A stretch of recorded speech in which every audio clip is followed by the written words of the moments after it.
O lado bom de seguir, às vezes, o fluxo que a gente quer seguir sem muitas amarras de meta, é que a literatura vai se ajeitando, vai caminhando sozinha praticamente, vai nos guiando por um rumo que a gente não esperava, né? E esse ano de 2020 aconteceu algo assim comigo, que foi uma praticamente invasão nigeriana aqui nas minhas leituras. Começou lá em janeiro, fevereiro, por aí, e continuou mais pro final do ano, e quando eu vi, eu tinha lido 4 autoras nigerianas só nesse ano, então achei que valia a pena comentar um pouco sobre isso com vocês num vídeo só.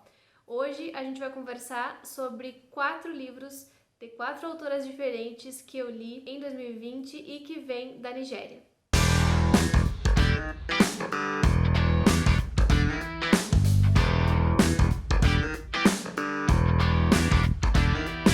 A ideia não é fazer uma resenha aqui, não é falar detalhadamente de cada um desses livros, mas comentar aspectos bem gerais sobre eles e mostrar um pouco como a ordem cronológica em que eles foram escritos e publicados, e também mostrar como todas essas obras se relacionam de algum modo. Ainda que exista uma diferença de anos de publicação aqui, com literaturas um pouco mais antigas e outras mais contemporâneas, a gente pode perceber uma relação entre todas elas e eu já vou comentar mais sobre isso. Mas antes de mais nada, está chegando agora no canal, seja muito bem-vindo, muito obrigada pela companhia. Aproveite para dar uma olhadinha no conteúdo que eu produzo por aqui. Se gostar, se inscreva, porque isso é muito importante. Deixa o joinha nesse vídeo e compartilha com quem também gosta de ler, porque isso ajuda muito na divulgação e no crescimento do canal. Aproveite também para ser membro desse canal, para ter alguns benefícios exclusivos aqui, inclusive transmissões ao vivo, leituras conjuntas e outras coisinhas que eu estou preparando para todos os membros. Bom, a primeira leitura de autora nigeriana que eu fiz em 2020, eu já comentei mais ou menos aqui, mas nunca com muita atenção. Foi uma das primeiras leituras do ano mesmo, já faz um tempinho que eu li, e eu lembro que eu não consegui gravar resenha para ele, mas eu não gostaria de deixar ele passar batido, né? Que é o Cidadã de Segunda Classe, da Buchi Emecheta, que é uma das primeiras grandes escritoras que ficou conhecida, né, da Nigéria. Ela é a precursora de muitas outras escritoras que hoje a gente conhece, como por exemplo a Chimamanda, e ela é uma escritora muito boa. O jeito como ela escreve é algo que me encanta. A escrita é muito fluida e eu já tinha lido dela As Alegrias da Maternidade lá em 2017 e eu tinha gostado muito. E eu tava com muita vontade de conhecer esse aqui também.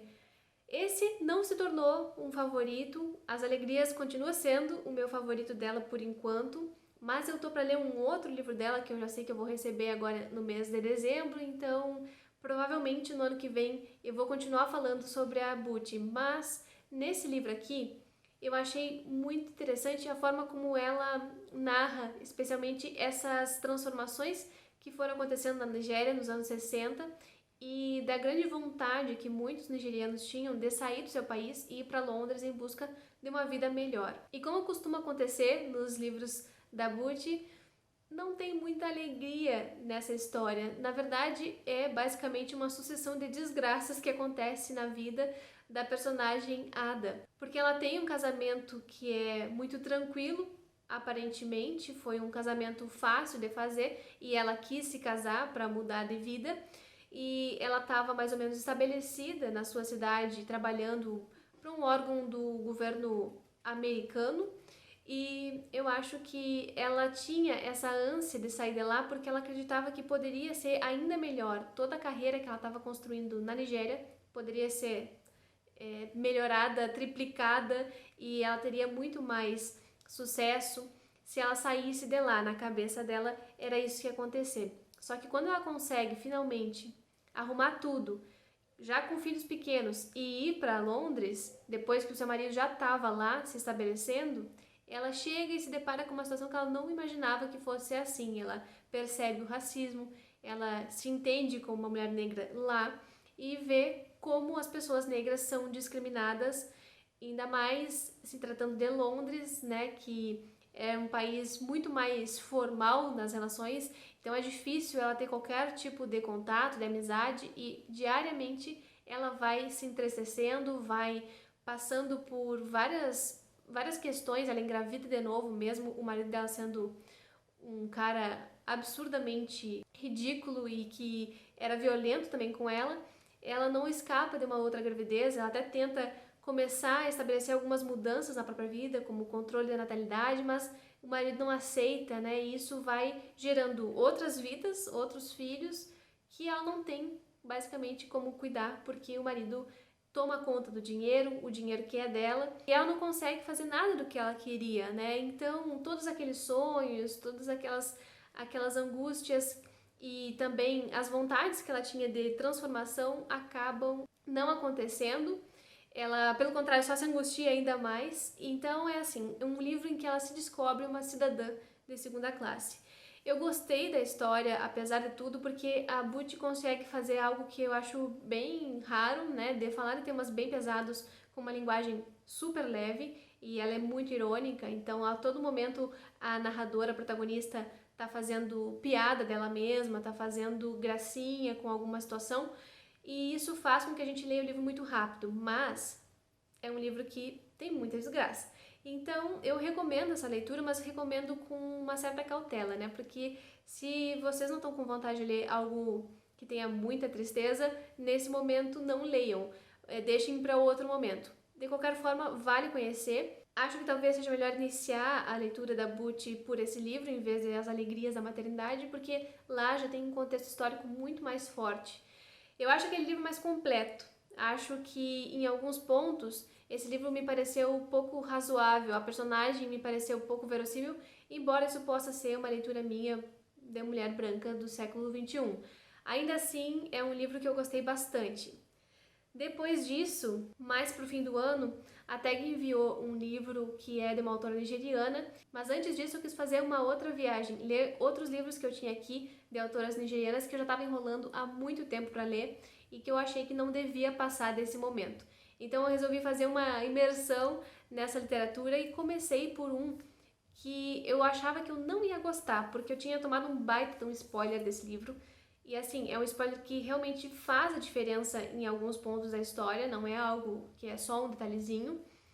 Mas, de um certo modo inesperado, esse spoiler me serviu como uma chave de leitura e eu acabei lendo todo o livro já esperando ver as pistas que o narrador fosse me deixando, né, sobre esse grande problema aí que tem, que eu não vou dizer pra vocês, claro, pra não estragar a leitura de vocês. Tô falando do Fique Comigo, da Ayobami Adebayo, que é uma autora super contemporânea, mais jovem ainda que a Chimamanda, e esse foi o livro de estreia dela. E, gente, que romance de estreia! Esse livro aqui tem tudo de bom que pode ter um romance. Ele é bem escrito, ele é envolvente, ele tem muita treta, tem muita briga. Assim, tem briga estilo Nazaré Tedesco, sabe? Então é uma coisa bem calorosa, né? Tudo que acontece aqui, as relações familiares todas, elas têm muitos problemas e eu acho que a Yobami faz isso muito bem. Ela retrata uma vida de um casal que não consegue ter filhos, né? Mas que a culpa recai toda sobre a mulher, como sempre nessas culturas patriarcais, especialmente na Nigéria tem muito isso, né? Dentro da cultura Igbo, em que as mulheres têm que ter filhos, especialmente filhos homens. Já li bastante coisa nesse sentido e em outros pontos também da literatura africana, mas na Nigéria isso é muito recorrente, né? Dessas culturas mais ancestrais e que tem esse tipo de comportamento. Então se exigia muito dela que ela tinha que engravidar assim que casasse e ela não engravidava. Isso começou a se tornar um problema absurdo para a família. A família do marido dela exigia, né? Porque o marido dela era o filho mais velho e dentro dessa cultura o filho mais velho tem que ter filhos rápido, né? Tem que manter o sangue continuando, digamos assim, para que eles possam ter herdeiros, enfim. Então isso começa a ser uma grande pressão, e quanto mais pressão, pior para ela. E até que chega um ponto, que é o que dá assim o pontapé nessa história, em que a família dela, ou melhor, a família do marido dela, resolve que ele precisa ter uma segunda esposa para engravidar, já que ela não consegue. Só que tem um detalhe, nem a personagem principal, a protagonista, que é a Yejide, nem o seu marido, a Kim, tem vontade de ter um casamento poligâmico. Nenhum deles queria isso, porque eles já estavam numa fase ali, na década de final de 70, começo de 80, pelo que eu me lembro, em que isso já não era mais uma coisa tão usual, né? E eles já eram mais modernos, mais abertos e não queriam esse tipo de relacionamento. Mas existe essa imposição da família. Isso acaba pressionando demais o casal e claro que vai gerar briga, claro que vai gerar desentendimento, eles começam a discutir muito, a divergir muito e afeta todos os sentimentos da Egídia especialmente, ao ponto que fica insuportável viver dentro dessa casa, dentro dessa família, mas como o peso da cultura é muito maior, o Akin acaba aceitando ter uma segunda esposa e é a partir daí que a coisa começa a ir ladeira abaixo. Mas o que eu acho interessante é que a Yobami retrata muito bem todos esses conflitos. Ela não vai apresentar uma história em que a Egídia tá certa ou a Kim tá errado, a família tá certa ou tá errada, enfim, ela não vai fazer juízo de valor nesse sentido. Ela vai apresentando as pessoas com todos os seus aspectos aqui e não tem como a gente ficar julgando, sabe? A gente acaba entendendo o que essa gente faz. Claro que eu tinha esse spoiler em relação ao livro que determinou a minha leitura, então eu já sabia o que esperar de certo personagem, mas eu acho que mesmo quem não tem esse spoiler, né, vai conseguir compreender esses personagens da sua essência, ver o ser humano que tem aqui nu e cru. E apesar de tudo, eu acho que é um livro que fala sobre amor. Não estou dizendo que é um amor romântico, não estou dizendo que é a melhor forma, a forma certa, ou se tá bom ou se tá ruim, mas tem amor aqui entre esses personagens, especialmente entre mãe e filho. Então, é uma história um pouco dolorida em muitos pontos, mas que eu acho que apresenta a possibilidade de reconciliação. Ao fim e ao cabo, acho que fala muito disso, né? Especialmente no final do livro. Então, é um livro que eu gostei demais, eu acho que ele é muito bem escrito e eu recomendo super essa leitura, com essa ressalva que vocês devem, se vocês não leram ainda, né, devem chegar nesse livro tentando não julgar os personagens, porque isso pode abrir muitas portas e deixar com que vocês se surpreendam, né, ao longo da leitura. É um baita livro mesmo. E aí, depois desse, eu fui para um calhamaço que eu tinha aqui em casa há muito tempo e que também não lia, mas não por causa da história, e sim por causa da autora, porque eu não queria acabar os livros da autora que eu tinha aqui. É o Meio Sol Amarelo, da Chimamanda Ngozi Adichie. A Chimamanda é essa autora que dispensa apresentações, ela é apenas perfeita e tem vários livros publicados aqui no Brasil, mas eu já tinha lido a maioria, né? Então, esse era meu último Chimamanda ainda não lido na estante, eu estava poupando mesmo, não queria ler. Queria ler, mas não queria que acabasse, então eu não lia. Coloquei ele em metas diversas vezes e nunca pegava. Até que veio esse momento aí da tag e eu resolvi encarar. E, gente, que calhamaço gostoso de ler. O que ele tem de extenso, ele tem de envolvente também. Então eu li sem sentir que as páginas estavam passando, li com muito afinco e acho que é um dos melhores livros que eu já li na minha vida. E nesse aqui, a Chimamanda trabalha com a parte histórica da formação ali da Nigéria, especialmente nos anos 70, quando a Nigéria se dividiu e quando começaram algumas lutas de separação por problemas étnicos que foram criados pela mão externa, né, dos Estados Unidos, da Inglaterra, que foram plantando lentamente essa birra entre os povos que moravam ali, especialmente entre o povo do norte e o do sul. No norte, mais especialmente os Igbos, e no sul, ali na região de Lagos, ficam os de origem iorubá.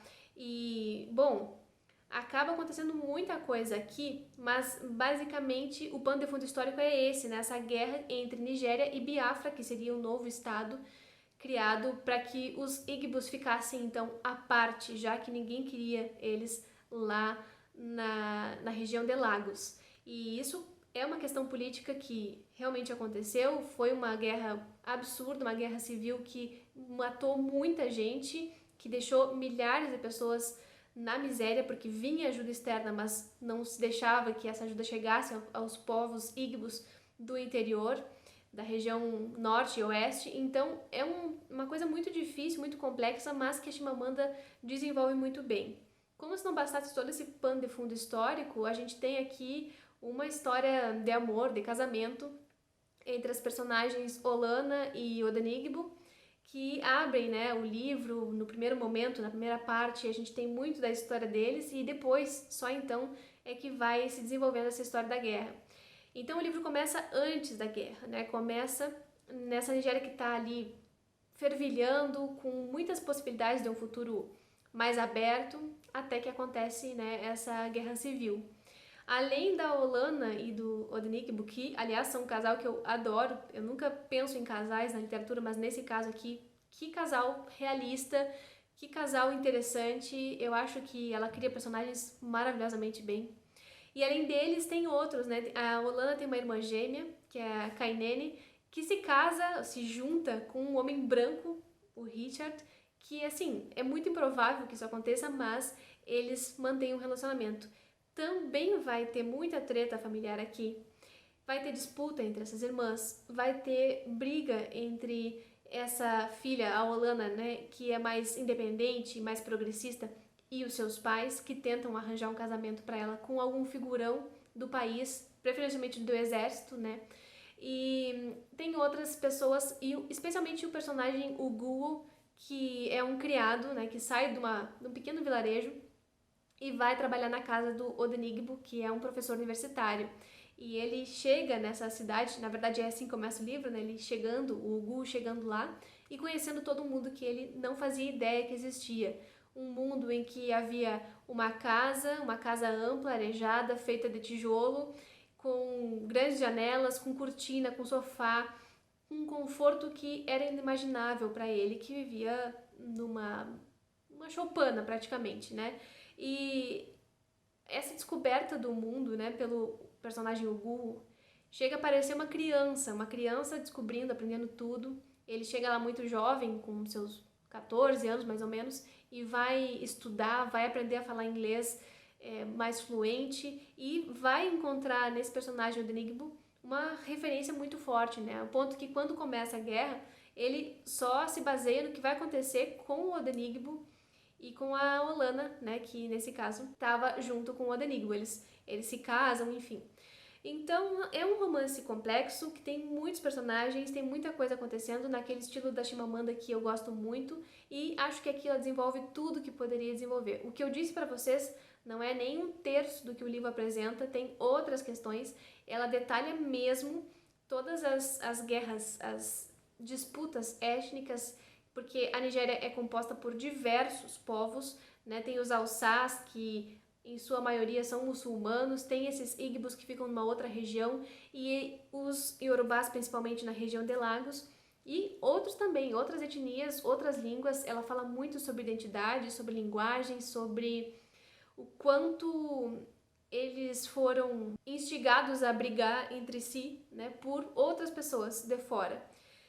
É um livro perfeito, tem 500 páginas de uma história que não te deixa largar, então assim, eu recomendo muito, muito mesmo essa leitura. Acho que é um dos melhores livros que eu já li na minha vida e com certeza eu vou reler um dia mais pra frente, né, porque ele vale muito a pena. Por fim, nessa minha jornada nigeriana desses últimos meses, eu li então o livro que foi enviado pela TAG que me fez buscar todas essas leituras aqui, que é o Tudo de Bom Vai Acontecer, da Sefi Ata, e essa autora também vai falar da guerra civil, mas de um outro ponto de vista. Aqui a gente vai ter um núcleo familiar que é de pessoas privilegiadas, um cara que é advogado e tem bastante dinheiro, bastante recurso econômico, e que cria sua filha totalmente protegida, não deixa ela sair muito pro mundo, né? A mãe dela especialmente, que tenta criar ela dentro da igreja para que ela não se desvie, para que não veja, sei lá, e que só vai conhecer, essa personagem só vai conhecer o mundo quando ela vai estudar fora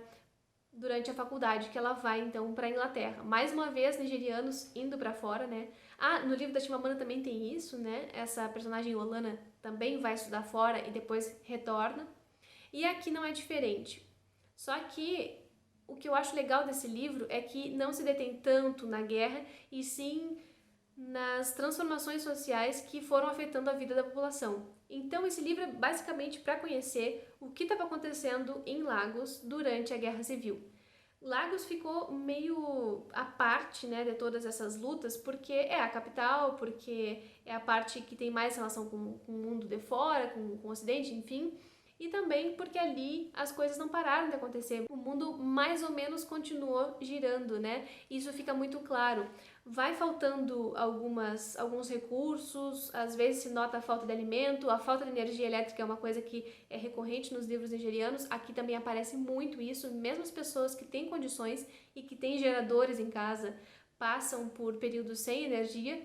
E a gente vê uma personagem que, mesmo tendo estudado fora, mesmo tendo se formado como advogada também, que poderia fazer várias coisas, ela se vê presa no papel da mulher e presa nas expectativas que as pessoas têm em relação a ela como mulher. Então é uma questão de gênero aqui muito forte.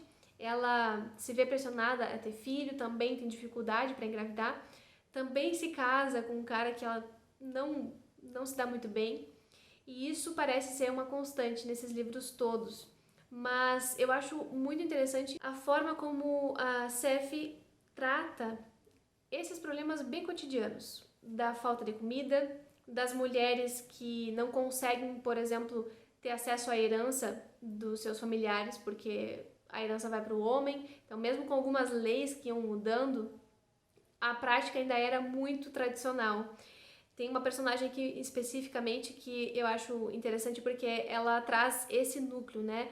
Ela serve para mostrar que mesmo com o progresso, a tradição ainda tenta manter algumas coisas e não deixa com que a sociedade avance. E, enfim, é um livro que vai para esses detalhes do cotidiano, que vai pensar nas coisas mais práticas do que a guerra civil é capaz de fazer. E especialmente com as mulheres. Sempre tem essa parte em que as mulheres se veem obrigadas a fazer algumas coisas ou então a se virar de um modo meio bruto, né? Tem também violência doméstica aqui, então fica esse alerta para vocês.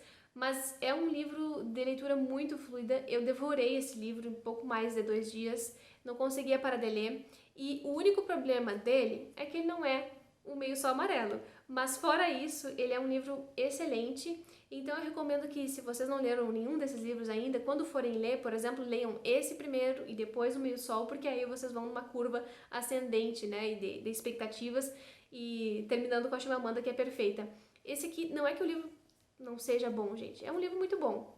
Mas como eu disse pra vocês, eu tinha acabado, né, de ler o Meio Sol Amarelo, então ele ficou ali um pouquinho abaixo, mas ainda assim é uma leitura que eu acho válida se vocês têm interesse em conhecer a vida comum das pessoas comuns de Lagos, né, nesse período de grandes transformações. Fala muito dos golpes civis militares, fala um pouco da prisão também, de como se perseguia as pessoas, como em toda a ditadura, né, e traz aqui e ali alguma pincelada desses golpes que sucederam, assim como os outros livros também trazem, todos eles. O da Yobambi também, um pouco menos, o da Chimamanda em maior parte, né, e esse aqui também fala um pouco sobre isso.